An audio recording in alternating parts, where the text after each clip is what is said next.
Samira Daswani is a healthcare strategy and design leader who has incubated and operated numerous healthcare startups. She's the founder and CEO of Manta Cares Incorporated, which is a global community of caregivers and survivors dedicated to transforming the cancer experience, a company that emerged from her experiences as a cancer survivor. Manta Cares designs and develops tools and resources that enable cancer survivors to regain control and peace of mind. As part of the Manta mission, she hosts the podcast, I love this, Patient from Hell. She really understands this, I think, which Spotify ranks in the top 10% globally of all the podcasts. She is also a venture partner in Sozo Ventures, which is a global venture fund that invests in category-defining companies. Before holding those positions, she was a VP of product at Visby Medical, where she launched a multi-million-dollar infectious disease test. Samira started her career at McKinsey & Company. She has degrees from MIT in biomedical engineering, Stanford in design, and Wellesley College in art history. In her spare time, and that I also don't get where she has spare time, she can be found practicing martial arts, sketching, writing poetry, and playing with her 2 rescue dogs. From chaos to clarity, helping manage cancer 1 milestone at a time, I'd like to just add one thing. I met Samira in June at that same ASCO meeting I was talking about earlier, and we were at a meeting where they had people about community cancer grants from a pharmaceutical company, and they were having a reception. And one of my long-term friends at the company came up and said, Dr. Ham, there's somebody you really have to meet. And she took me across the room and introduced me to Samira. And I was so impressed by her story, by her enthusiasm, and for her passion for what she's doing, I said, we really need to do this at Norton's. And we're currently in the process of implementing her program that you're going to learn about right now here at Norton's. Welcome, Samira. Everybody was kung fu fighting. Those kids were fast as lightning. In fact, it was a little bit frightening. Good afternoon, everyone. Dr. Ham, thank you so much. I have to say that Stephen from Manta is here as well, and the 2 of us have had the privilege of spending the day with the team here at Norton. And in the last 5 years of being in the cancer space, wearing 2 hats, personal and professional, I can't tell you how much fun I have had and how much laughter I've had being at a cancer situation. Wow, at a cancer system. The team at Norton, from the little time that I've spent with y'all, are humble, truly, truly dedicated to patients, and most importantly, dedicated to each other. So thank you for giving us the privilege and honor of having us here. So with that, I'm going to get started. The first thing I'm going to say is that the healthcare system is actually working. It's working really, really well. Healthcare today in the US is doing exactly what it has been designed to do. It is a business. In the US, it is a $4.9 trillion market. It has been optimized for efficiency, for throughput, and to maximize profits. What it has not been done is we haven't designed healthcare for patients. That's what we've spent the last 5 years thinking through. How do you redesign the cancer experience for a patient? But before I go too much further down that road, we do need to define the word design. Design is the intentional process of rearranging pieces and elements into a product, a service, a system, or an experience in order to solve a very specific problem. I'm going to draw from 3 of my favorite designers. I'm going to highlight 3 design principles that we will then apply to the cancer care experience. The first designer is Dieter Rams. Now, if you don't know Rams, I would argue that you really should, because he is the most influential designer of our lifetime. Everything Apple has done, everything Steve Jobs and Johnny Ives have designed has been a derivative of Rams's work. One of Rams's principles is that good design makes a product useful. It is true to its purpose. The second designer is a designer called Massimo Vignelli.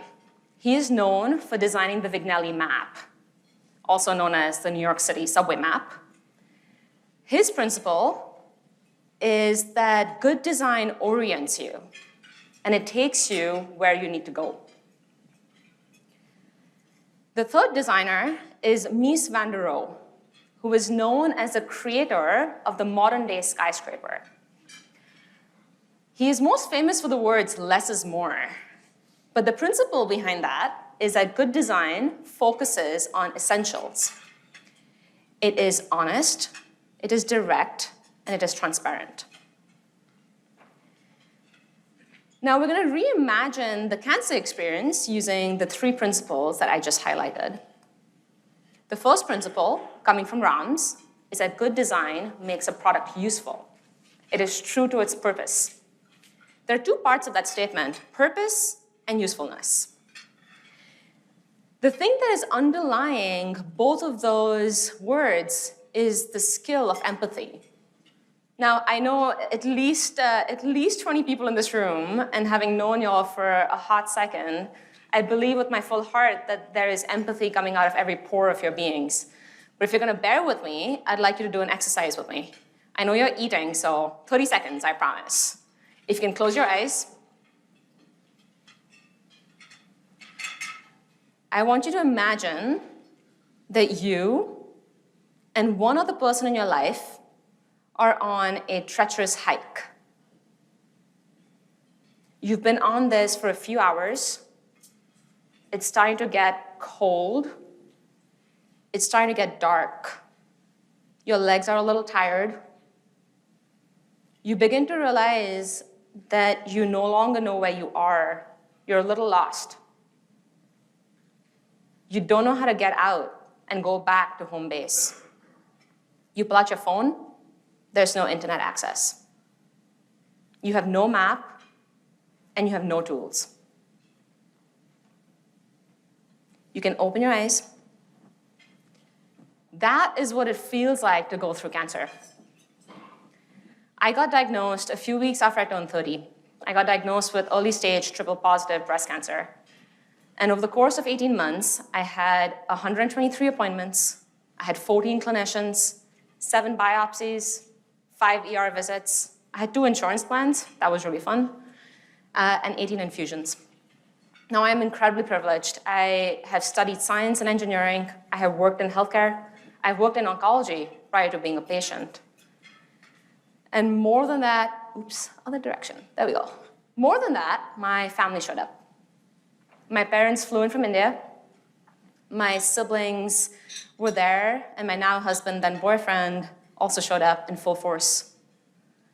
Another survivor gave me some of the best advice I got, which is think of the cancer experience like a project you need to manage. It is a second job. And if you're doing a second job, everybody in your care team needs to have a role. So my mom became the director of nutrition. One of the siblings became the director of morale. Only one of them could do it. The other one was the director of communication, etc. You get the point. And despite having all of these individuals supporting me, we were the family that was lost on that treacherous hike, not knowing where we are and not knowing where to go next. The purpose of the work we do at Manta is to solve that emotion. It's to give you agency to know where you are and how to walk that route that you now have to walk. Going back to the principle, 2 words, purpose, usefulness. We spoke about purpose. Empathy also lets you figure out how to make a product useful. Empathy helps you identify unmet needs. Now, for a cancer patient, there are many, many unmet needs, so I'm going to pick on one of them, which is preparing for an oncology appointment. Now, quick show of hands, guys. How many of you are clinicians in the room? Okay, all right. For my clinicians, an oncology appointment today is what, 15 minutes? Maybe 8? Clinicians have, and I know you prepare, multiple tools to prepare for an appointment. You review the chart through an EMR that you may or may not love. You may review guidelines. You may look at the research papers that are being published. You may have a scribe, you may have a clinical team supporting you. On the patient side, there are no tools. Now, I began to realize that second cycle of chemo, I had neoadjuvant TCHP, and I just got really, really upset and came back home, couldn't sleep. One of the drugs has insomnia as a side effect, which is super fun. Anyway, I came back and designed a paper planner, very tech forward in the world of AI, bear with me. I do mean paper, old school, paper product. And because I'm a nerd, the paper planner is not just any notebook, it's based on 100+ peer-reviewed research papers. It's built around the theory of self-management. It's gone through over 18 different iterations today, reflecting the needs of thousands of patients across the country. Based on the success of the planner, we digitized it. And the digital platform is what Dr. Ham was talking about. We're starting to roll it out across the country. Patients and families can come in, prepare for appointments, write their questions down, note their symptoms, etc. I am going to tell you patient stories from our community throughout the presentation. We have changed their names for obvious reasons. There are 2 stories here. Story 1 is of a woman called Katya. She got our paper planner from one of our partners, Lazarex Cancer Foundation. They serve unmet populations, underserved populations. Inner city Philly is one of their centers. Katya walks in, can't read or write. She gets a planner, takes the planner to her appointments. Her nurse writes in that planner. She takes the planner back to Lazarex, and Lazarex's team, the community health workers there, figure out she has metastatic cervical cancer and has a radical hysterectomy about to happen. And Lazarex helps her get the right financial support to get the treatment she needs. Story number 2 is that of Charlotte.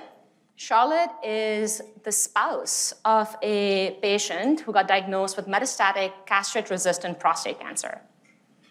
She found our digital platform, created an account, and has been using it to prepare for her husband's appointments. I would argue that patients who are prepared lead to more effective and more efficient appointments. We're going to switch to the second design principle. Good design orients you, and it takes you where you need to go. This is coming from Massimo Vignelli, who created the New York City subway map. For clinical medicine, we have 3 bodies of evidence we rely on relatively consistently. Guidelines, clinical pathways, some institutions have implemented these, and treatment plans. But I would argue that none of these 3 things has been really designed for a patient. Now, a patient relies on those things, but what a patient really needs is the right support and the right information at the right points of the cancer experience. I met our now Chief Medical Officer, Dr. Ham's contemporary, Dr. Doug Blaney, about 3 years ago, and I was talking to him about the concept of a map. And his reaction to that was to draw me this. He goes, "That's a map, flowchart." And I'm a nerd, looked at the flowchart, got very happy. I was like, yes, that's exactly what a patient needs. A flowchart lets you figure out where you are and what might happen next. Now, a flowchart for many patients is not enough. We need to make it more consistent. Not every clinician will draw out a map. But we took that concept and we built cancer maps. These are built for cancer patients and their caregivers. They reflect guidelines. They reflect all of your diagnostic options, and they reflect all of your treatment options. It is comprehensive from the point you think you might have cancer, i.e. through diagnosis, and all the way through a new normal. And most importantly, It connects you to whole person support and evolves with you and as your experience is changing. There are two goals of a map. The first is to orient, marking where you are. It's a really, really powerful moment of time. For a patient, being told the words, "You have cancer," and then being told, "You are here," helps give those words a little bit less of an edge. The story here is of Annie, metastatic non-small cell lung cancer patient. She goes to her oncologist. She declines NGS testing. When asked, Annie says, "A mutation is a really bad thing. Why would I want to know if I have that?" She creates an account, learns that NGS testing is not just, it's normal. It's part of the map. It's a stop you go through. She reads about it. She goes back to her oncologist. She gets tested. Turns out she has a targeted mutation and is eligible for therapy. The second job of a map is to show you all of your options. The story here is of Bev, early stage triple-negative breast cancer. Her oncologist tells her the oncologist wants to over-treat her. Bev comes into our platform, learns that there's a route that has no more treatment. There are questions in there for her doctor. She takes those questions, goes back to her oncologist. They have another discussion, and they come out concluding Bev doesn't need any more treatment. The third principle is that good design focuses on essentials. It's honest, it's transparent, it's direct. What is essential to a patient is changing all the time. Your needs are evolving. What was true and what you needed day one, cycle one, is not necessarily what you need day 365 when treatment is over. On the, what is this? Right. On the right of the screen is what I call my wheel of life. I started drawing this on a monthly basis when I was going through treatment. This specific one is about 6 months out of my port coming out. I was still on hormone therapy. And what you will see here is the word cancer isn't represented. It's still part of my life. I'm still on maintenance treatment, but my concept of what I need has shifted quite a bit. We are privileged to live in a country where there is a lot of support. But finding the support, making sure you're eligible for it, and getting access to it when you need it the most is really hard. So what we did is we started aggregating national support services that are at no cost to the patient. We categorized it. We highlighted financial support, legal support, things that patients and families are looking for throughout their experience so that when they need it, they can come in and find it. The map also does reflect stigmatized topics. The story here is of Mary, metastatic breast cancer patient, who after years of therapy wanted to explore the concepts of mortality. She wants to have a conversation on end of life, but there isn't space in her personal life or in the clinical world to have a real conversation about it. So in the privacy of her home, she comes into the platform and explores the content in here that has been created by experts in the space. These are the three principles we highlighted for you guys today from the world of design as applied to the cancer experience. And there are several more, but my goal for showing you this was to show you the power of design and what could happen if we were to design it for the patient. On the personal side, this year is 5 years for me from pathological complete response. And my family has gone from being that family lost in the woods to having built things for ourselves that is now scaling across the country. Hundreds of clinicians are supporting thousands of patients across 48 states. And as Dr. Ham mentioned, we are here to work with the Norton team to make sure that the patients in Kentucky are getting access to the platform as well. It is at no cost to the patient, it's at no cost to clinicians. because we work with manufacturers to ensure in appropriate ways, I should add, both medical affairs and commercial, to make sure that the platform remains accessible to anybody who needs it. We partner with several nonprofits across the country as well to make sure that their resources, their support that they've created is being amplified to the patients they need to get in front of. I can't do this alone, fairly obviously. Cancer is personal to pretty much everybody on the Manta team. We have experts in the world of design, digital health, engineering. We're trying to create an interdisciplinary team to come in and create impact for patients across the country. All right, I'm gonna stop talking. I droned on. Is everybody done with lunch? Is anybody still eating? You don't have to raise your hand. But for the next 10 minutes or so, I'm hoping to switch into a bit of an interactive session, and here's why. Design is actually a team sport. People think of designers as these artists who are individual geniuses. That's not true. Design is a team sport, and I believe that in the world of cancer, where care is very local, the only people who really, really know these patients are the clinicians who work in Kentucky and, well, at Norton today. So for the next 10 minutes, I would love for you guys to participate with me in a quick interactive session. Does that work? I need at least one person to say yes. Yes. All right, there we go. Okay. I'm going to show you two diagrams. The two diagrams have been selected. One is a clinician interaction with a patient and a family, and then the second one is a fairly crude representation of a workflow. I'm going to show you both.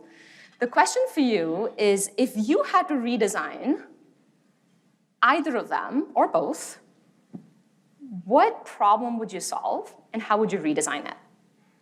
I want you to be selfish. Especially as a clinician, I want you to think about your needs. I want you to think about your day. I want you to think about what are the things that you would want to change in your life when you're looking at these diagrams. This is the first one. This is an interaction. Clinician, limited time, 8 to 15 minutes. Patient, they're almost willing to do anything to live, almost anything. Care partner, if they are lucky to have one, really want to support the patient. These three individuals are in the appointment for a short period of time. How would you change that interaction? That's diagram 1. Diagram 2, crude workflow. Patient comes in the waiting room. Medical assistant, MA, walks in, takes the patient to the room. Rooming happens, vitals happen, brief conversation happens. If there's a navigator or a nurse, maybe someone comes in, has a conversation, meets the patient for a clinical encounter. And then there is the post-visit moment. Any volunteers? What would you redesign here in either the interaction or the workflow? I should say there are no wrong answers in design, guys. There are no bad ideas and there are no wrong answers. And everybody here, as far as I'm concerned, is a designer. So.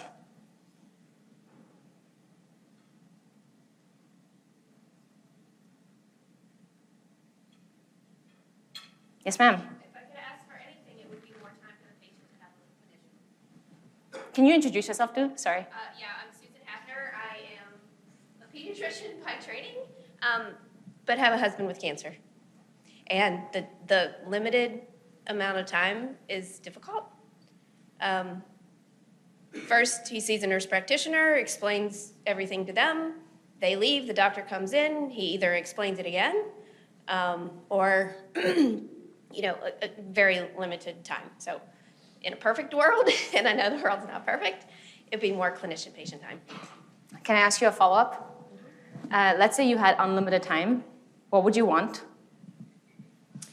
What I would want for him is that someone who listens to the symptoms he's having and engages with what's going on in his life, that may be complications of the cancer, that maybe are manifestations that aren't oncology or maybe are oncology, but it's been very difficult because he's seen multiple specialists for multiple things. And having someone to coordinate all that it's not been there. Thank you for sharing.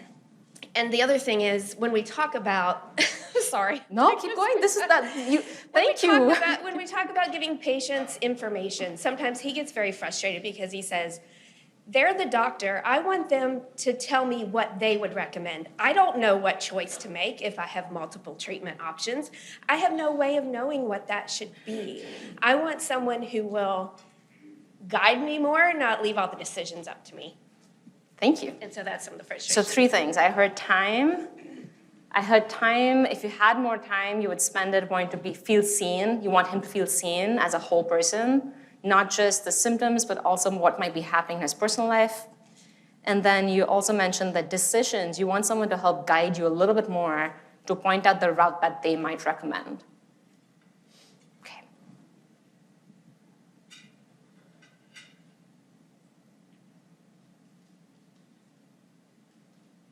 I know clinicians will, oh, there we go, thank you. All right. So I agree with the time, for sure. I am a cancer survivor, and I worked as a nurse in a cancer hospital, and that's where I was diagnosed. And it was terrifying. And I had been practicing for like 18 years at that point. So it was a lot. But what I did like was, to your point, my provider sat down and had conversations with me about what my options were. And it was a true conversation, a back and forth of, this is the support that I have, because I lived by myself. My family was 5 hours away. I had great friends, but having them know and understand what was going on with me.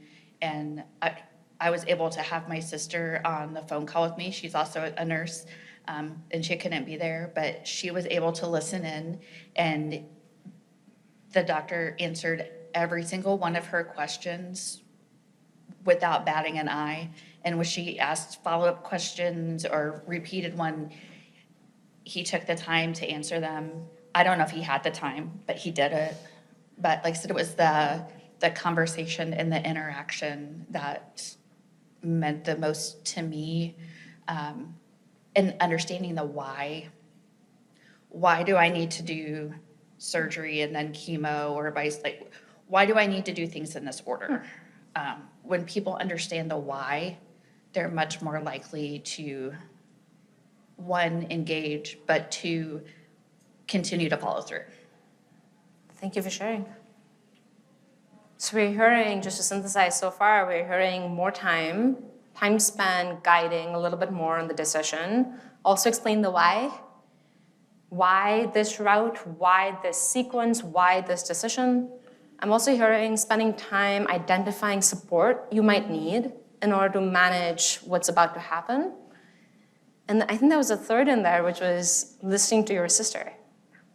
Yeah, actually listening to my support system, and not feeling so pressured for time that he wouldn't, or didn't take the time. Thank you. Anybody else? Any clinician? Any oncologist here? I was about to call on you, Dr. Ham.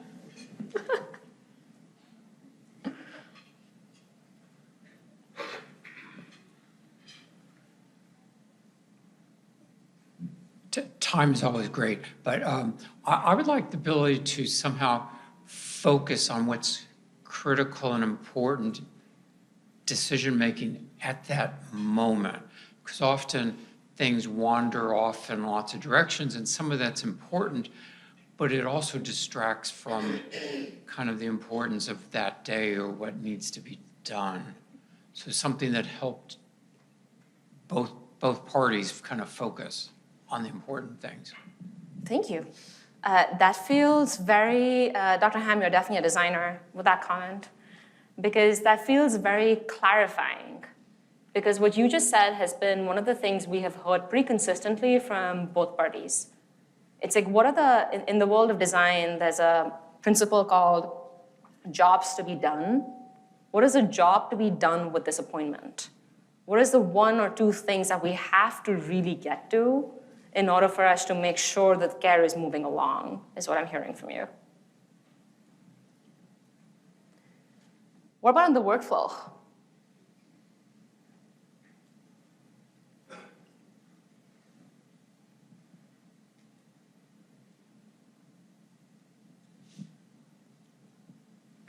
This is Dr. Driscoll.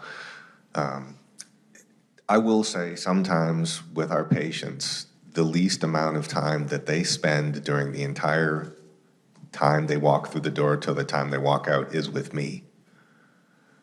And I think anything we can do to make this process much more efficient would be welcome to everybody, because they really deserve more time with me than they spend in the waiting room or with my MA or getting labs done, things like that.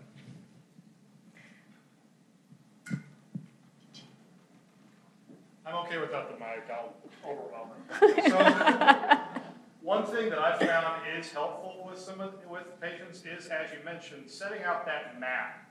So anytime I have somebody, this is Dr. Meyer, by the way, I'm sorry, that is starting on a new round, a new cycle of chemotherapy, I find it's important. Yeah, we always go over the cycles, we always go over the days and your infusions and things like that. And we have teaching from our pharmacists and from our nurse clinicians coming in to help with that education part.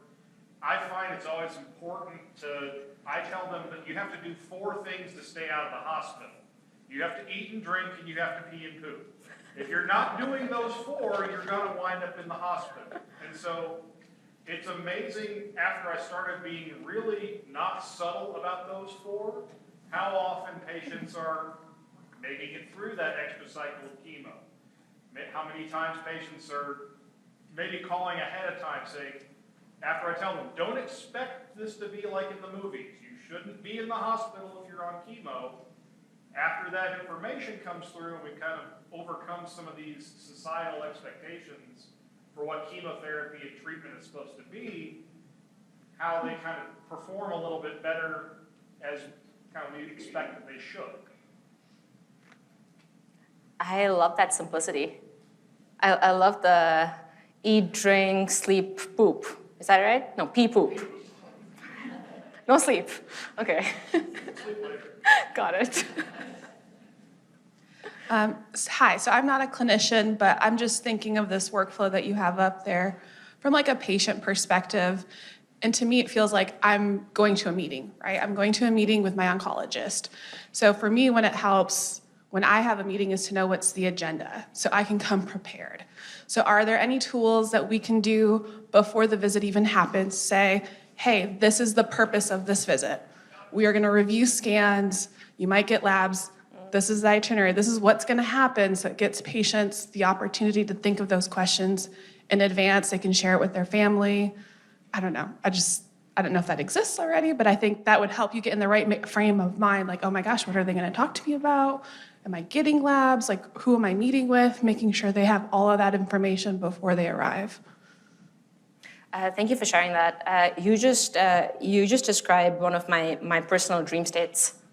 I love meetings with agendas, and the 123 appointments with my doctor definitely did not have that, so I'm right there with you.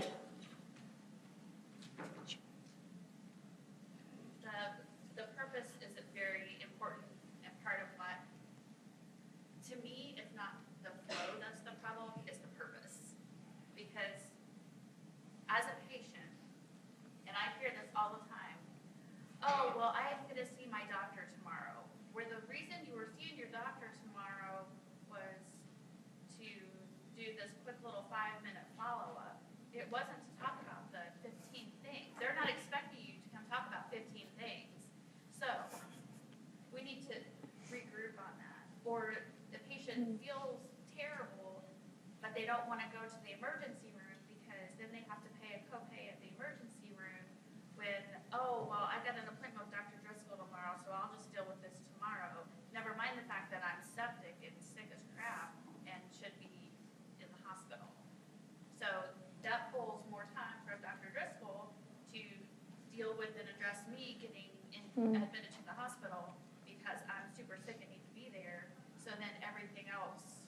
delayed.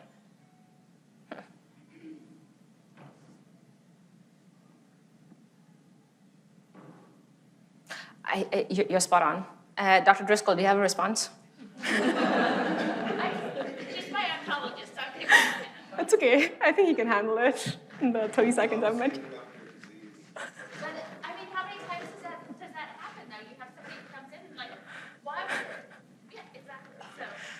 Yeah, I mean, I think there's definitely a better way to educate people on, what their side effects are, how to mitigate some of these things. We do have, when we do teach, we have a protocol when we teach people. We have a bifold tactic that goes through how to deal with some of the symptoms, what to do, things like that. So, we have that we give it from the outset, but yeah, is there a way to sort of continually educate as you go through so that people kind of keep that top of mind and not necessarily have to get to a point where they come in and they're chronic and then they're septic and they're irritated, which happens all the time. Thank you. Anybody else? Hi, my name is Julianne Horn. I'm the prompt care PA for downtown, so my role is kind of different. One thing that I often see when patients come via a non-traditional route, maybe they got diagnosed in the hospital, maybe everything just happened really, really quickly because they want to get rolling. They make their way to me and they're coming for XYZ side effects and they have no idea that this was even normal. I had one patient who got her first round of chemo and she had no idea that diarrhea was a common side effect. And she had been in the hospital, she had gotten treated her first round in the hospital, she had supposedly been educated. So I think when patients either are accelerated really quickly because we're trying to get rolling, or maybe they're coming via a non-traditional route or a second opinion, I don't know, they are less prepared than your average, I came to the oncologist, I did this, I had my chemo teach, and more of the rote pattern that we have done in clinic. Yes, ma'am. Decided to take over. My name is Dr. Weinerman, and I'm family medicine by training. I work in urgent care. I encounter that a lot of oncology patients come to us for irrelevant reasons. Let's say right now it's a flu season, it's COVID diagnosis is still actual for us, and they have questions and they do not have insight how they need to approach it, because even with COVID, we have the change of change the approach to the effusions. And when oncology patients come to us, they ask like, am I eligible for the effusion? Should I have it? And it's a matter of time. And they usually do not talk to the oncologist and they don't know their insight. They expect us to give this advice. And I think it will be very helpful when people have the relationship with the oncologist, at least to know what to do in common situation. What if you have flu? What if you have pneumonia? Just yesterday, I had a patient who had CLL, and she asked me, like, do you know, by the way, that I have CLL, how your treatment will affect my condition? And I think it's a question more to her oncologist, especially when she had some consultation in Rochester and all this stuff. I'm not physically able to talk to her doctors, not even in the my situation when I have like fast-paced work at urgent care. I had another patient who came with the advanced lung cancer, with the one lung completely gone, some changes in the other lung, with the change with some problems, and they come to us for help, and they do not have any thoughts about calling the oncologist first and ask, where should I go? Where should I look for help? So it's almost a transition between family medicine, family practice, prompt care, urgent care, and oncology. I don't have any idea how much time I have left. Sorry, Jennifer. Yes? Okay, all right. Yes, ma'am. Okay. I don't even know if I need this or not because I've got a really loud voice, so. But a couple things that people have said. I think that continuous education is needed. It's not just that one session. I think Dr. Driscoll said something to that effect. I mean, when you get a cancer diagnosis, you're overwhelmed. We're going to need to tell people things more than once. We're going to have to just continue to tell them that. And then also, communication, I think, is key. And just making sure that patients know that they can ask their questions and making them feel comfortable. I also try to make sure patients don't know if you have a symptom, call early. Don't wait till 4:30 on a Friday, because that's not really a good idea, because maybe we could have brought you in to the office, given you fluids, checked your labs. We want to keep you out of the hospital, so call early. You're not bothering us. That's why we're here.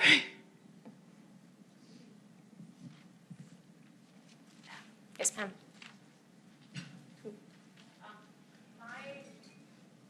Thought is if our ultimate goal is to figure out how to provide more time for patients to talk to the oncologist or talk to their care team, then we have to look at what are all the ways that we are wasting the time during the day that is causing them to have less time. And so much of it is administrative things and unprepared, whether it's, our office or the patients or whatnot, but there are so many simple but really difficult things, like the fact that we don't have access to all their medical records in our electronic medical record, and the patient didn't bring a copy, and we didn't know to request it to be faxed by a very high-tech fax machine. They maybe got their labs 2 days ago in their town an hour away, and they thought that we would have their labs, and they arrive and they don't have labs, so either we have to repeat them or we have to get them. There's so many different ways that we lose time and then ultimately aren't able to spend that time during the visit because we're scrambling to get all this information that we need to be able to have a successful visit. So if there was a way that patients could sort of advocate for themselves and know what they needed to have checked off and prepared for their visit before they come to the visit, and make sure we have it, make sure we know that we need it, I think that would be like number one to be able to solve this problem. Thank you, ma'am. I definitely agree with that. Fun story for you. I had to do a chest x-ray recently, and the clinic in San Francisco handed me a CD. And I just remember looking at this person being like, what do I do with this? Who has a CD-ROM? I remember getting diagnosed, and I still have a fax machine. And so you're totally right. I think the way the system is set up isn't conducive either to the clinician or the administrators trying to make the workflow efficient, nor is it set up today for the patient. And I think that's part of what creates all this burden. I am looking at the clock here, and it's telling me that, yes, I'm getting you need to stop docking. All right, if you guys have additional thoughts, please reach out to me. That's my personal email. I will respond. I think the team, at least Michelle and Judy, can attest to the fact that I will actually respond. Your feedback and insights means a lot, because I truly don't think that we can do anything to transform healthcare alone. I think we need each other. I think we need to learn from clinicians, from administrators, from individuals in the front line. And that's only when we'll be able to have any impact we can possibly have. So I really appreciate you taking the time. Thank you for listening. Thank you for engaging. Thank you for having us, Dr. Ham.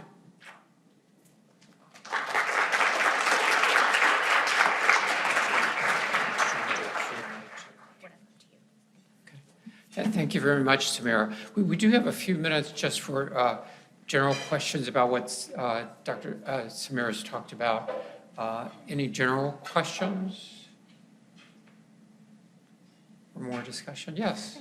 I was really curious early on when you mentioned that, a patient, for example, they came in and they didn't feel comfortable or didn't know how to have an end-of-life conversation, so they came home and they had that conversation or inquired or used the platform to do that? I was just sort of curious what you meant specifically, how that exactly happens.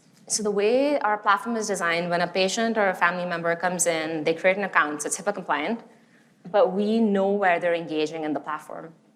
So we see kind of, for lack of a better word, think hotspot on the map, and we can break up our overall population by their self-reported diagnosis.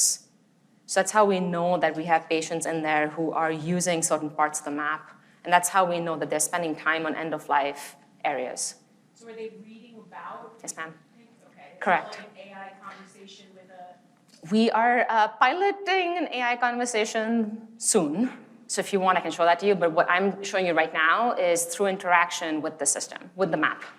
Every station on the map for us has curated content in there at the 6th grade reading level that is source linked. It has videos in there, and then we link the patient or the family member out to support services. And we know where in the platform they're engaging. So that's how we know where they're spending time. So early stage breast cancer, hormone positive patients, our most visited station, this won't surprise anybody here, is breast cancer surgery. The second and third are understanding hormone therapy and radiation, so that wouldn't be surprising. Metastatic lung versus metastatic breast, very different dynamics playing out. So that's how we know what the insights are.